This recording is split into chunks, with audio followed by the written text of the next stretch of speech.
call me a hero, but today I'm a villain.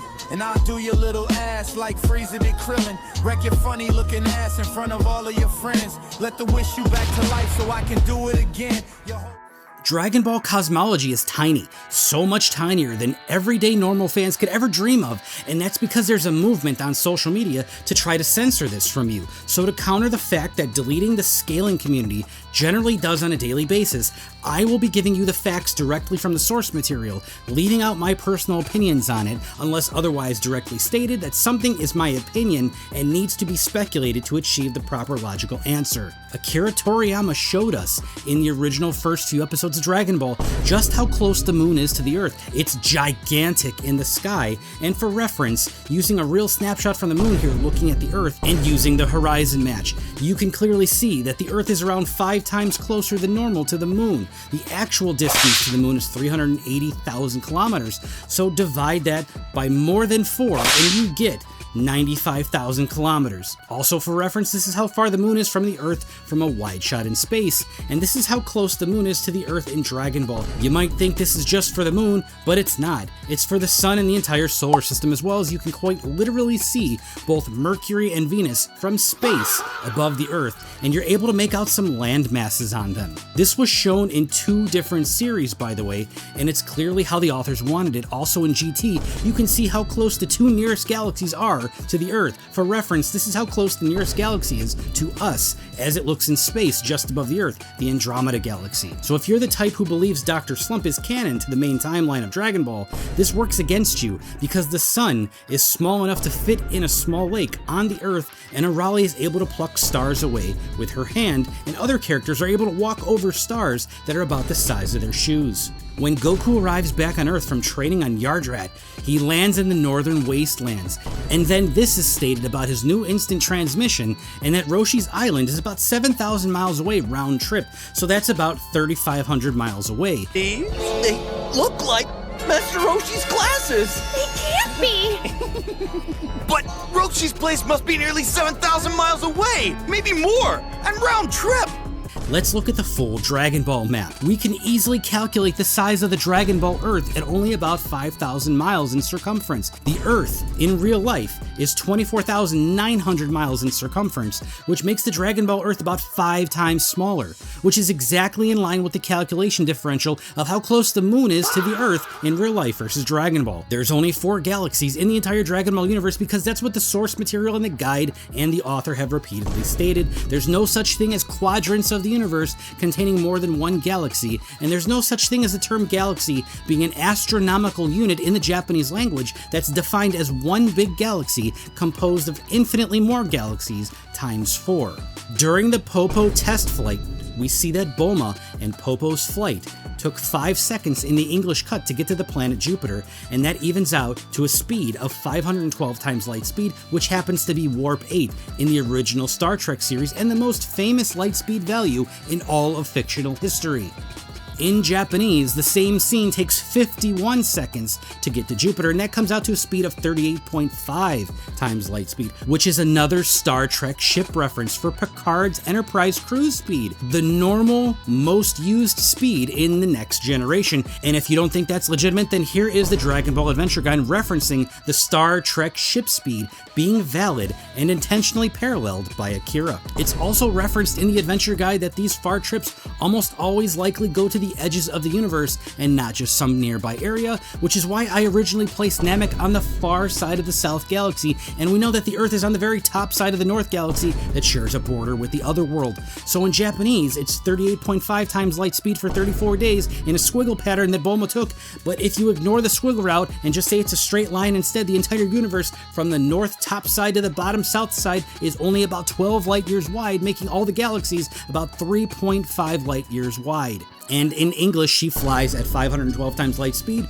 in a squiggle and not a straight line for 34 days, but we ignore the squiggle to make you happy and run it in a straight line anyway. That's roughly 40 light years, making the entire distance from the top side of the North Galaxy to the south end of the South Galaxy about 47 light years wide, making all 4 galaxies about 11.9 light years wide, but you can round up to make the Goofus feel better to 12 light year wide galaxies. At maximum, the Dragon Ball universe is 47 light years in the English version and 12 light years in the Japanese version. The otherworld is stated to be the same size as the mortal realm, so double this to 94 light years for the total area of the otherworld plus the mortal universe, then add another 20% to be fair for the demon realm, and add another 10% on that for the supreme Kai realm, so that's 94 plus 30%, making the entire universe 7 about 122 light years wide. And if you ask me, this is 2 light years off and should be 120 light years total, because the Star Trek tricorder from the original show is called the TS-120. In my opinion, that's a clear reference, again, to Star Trek lore and the most iconic object in all of Star Trek.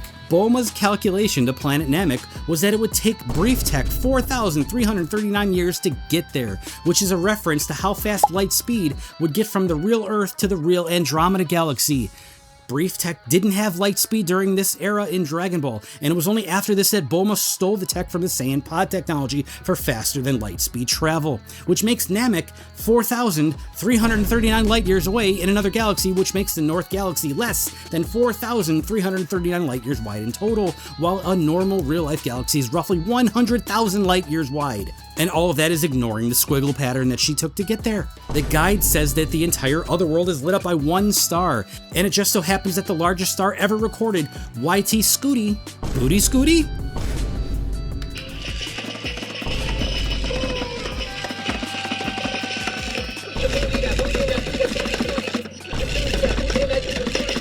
Has a 10 light year wide reach with how far its light can cast into space before its lux value, or how bright it is, will no longer light up the planet well enough. So if you place that star in the very center around a space that has 4 galaxies in the Dragon Ball universe, all around it, it would light up all 4 galaxies akin to the same light value we see here on Earth, roughly. So even the guidebook confirms the otherworld is only about 40 to 50 light years wide, which is perfectly in line with Bulma's speed calculation at 512 times light speed to the edge of the other side of the universe. So if you ask me, this is a rare case where the Japanese version of things just isn't right, and not to listen to the 12 light year wide universe size. It's just too small, due to it not fitting in the guidebook, but the English version is. However, again, don't forget that suns in Dr. Slump are tiny as hell, so it could be either or. So since there's 12 universes, multiply 120 times 12, and you get 1,200 light years for the size of all 12 Dragon Ball universes. The neutral space is much larger than all 12 universes, dwarfing it, but we don't know how big the realm is, so we can't judge, and since absolutely no data exists anywhere, except that it takes Whis a certain amount of time to fly from the Earth to the otherworld and to Zeno's palace. The parameters of this aren't known, nor is the distance or the speed. However, we can easily calculate Whis' speed here, since we know the general distance of the Earth to King Kai's world is located 1 million kilometers away from Yema's palace. Where's Yema's palace? It's at the bottom 1/3 of Otherworld, which is located above the realm of Hell. So Hell takes up the bottom 1/3 of Otherworld, so Yema's palace is located about 15 light years away from the border of the Otherworld and Hell. Tack on another 1 million miles for a total of 15 light years and 1 million miles. King Kai's planet is located 91,712,401,000,000 miles from the border of the North Galaxy and the Otherworld, just under 16 light years away. Whis takes 3 minutes to fly from King Kai's world to the Earth, so that's 15.8 light years in 3 minutes with a speed of 2.7 million times the speed of light, which is fast as hell, Whis. It's 26 minutes from Beerus' world to King Kai's planet, which is a trip that spans about 137 light years. The odds of this being anywhere near the original 120 light year average is 0%. Clearly, this was written in. This means that it's likely some extra light years of space beyond the 4 galaxies' edges, which makes sense because it's not a complete cutoff that's literal right at the edge of the galaxy to the border of the otherworld of the demon realm. There's some space between the edge of the galaxy and the border of the otherworld. It takes Whis 35 minutes to get from Beerus' nebula to the Earth, but Whis makes note that this is a standard cruise speed and not what he would consider fast, so I'm going to chuck that out completely. Listen, the odds are impossible that Whis' speed here is the same general calculation of 120 light years wide macrocosms. Anyone who says otherwise is literally crazy and in denial, and it was clearly written in the series this way. So there you have it. Whis' maxed out speed is 2.7 million times light speed. He's leagues faster than Beerus, more than double, more than triple, more than 10 times? Sure. Safe to say that Beerus is 270 million times light speed? Sure. Remember that Beerus can clap Ultra Ego and mastered Ultra Instinct like they were standing still. So, are they 100 times slower than Beerus? Sure, because I don't think mastered Ultra Instinct and Kaioken times 100 would even touch Beerus. Let's divide 270 million by 100 and you get a mere 2,700 times light speed for mastered Ultra Instinct Goku. Now, I'm not saying he's anywhere near light speed to begin with, it's just my opinion that mastered Ultra Instinct falls very short of just regular light speed and compared to Beerus. I'm showing you that Whis caps at 2.7 million times light speed and he's vastly stronger than Beerus, which makes all the videos that any content creator ever posted on YouTube saying that Goku is massively faster than light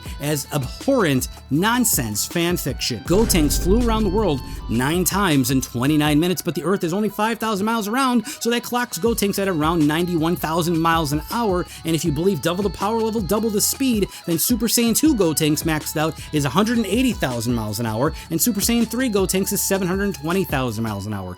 Goku is generally half the power level of Gotenks at all of these levels, so Super Saiyan 3 Goku is clocked at roughly 360,000 miles an hour. Red God is the same power multiplier as Super Saiyan 1 is, because during the fight against Beerus, Super Saiyan 1 took over the Red God in his divine state for Red God, and the power difference was identical between yellow hair Super Saiyan 1 and Red God. So his base in divine, again, times 50 for Red God. At this point, Goku was on par with Majin Buu, who was less powerful than Super Saiyan 2 Vegeta, who was said to be able to take out Kid Buu. And Super Saiyan 2 Vegeta had a power level around 300 million, making this more purified Fat Buu, who's skinny now, around 200 million. 200 million times 50 is 10 billion for Red God and Super Saiyan 1 Divine Goku, which just happens to be the same number for Super Saiyan 4 Goku. Super Saiyan 1 Goku, 150 million. Super Saiyan 2, 300 million. Super Saiyan 3, 1.2 billion. Super Saiyan 4, 10 billion, which is Super Saiyan 3 times 8. It's the same number.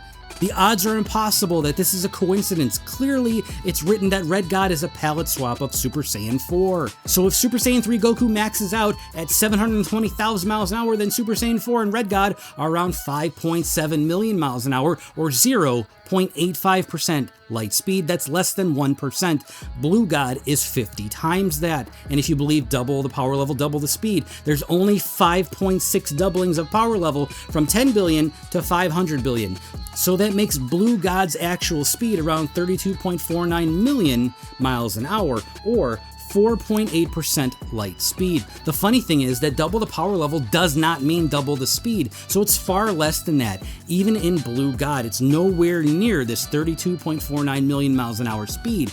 That's not 32.49 times light speed. That's 32.49 million miles an hour. These movies and episodes have been out for almost 10 years. There's no excuse that I and maybe 2 or 3 other channels exist on all of the internet that show this data, while everyone else seems to avoid talking about it and showing it to you. Yet I only have 12,800 subscribers, and this video will only get 900 views and struggle for 2,000 views over the next year, despite me proving to you without a shadow of a doubt that I am the only honest one around here and won't lie to you.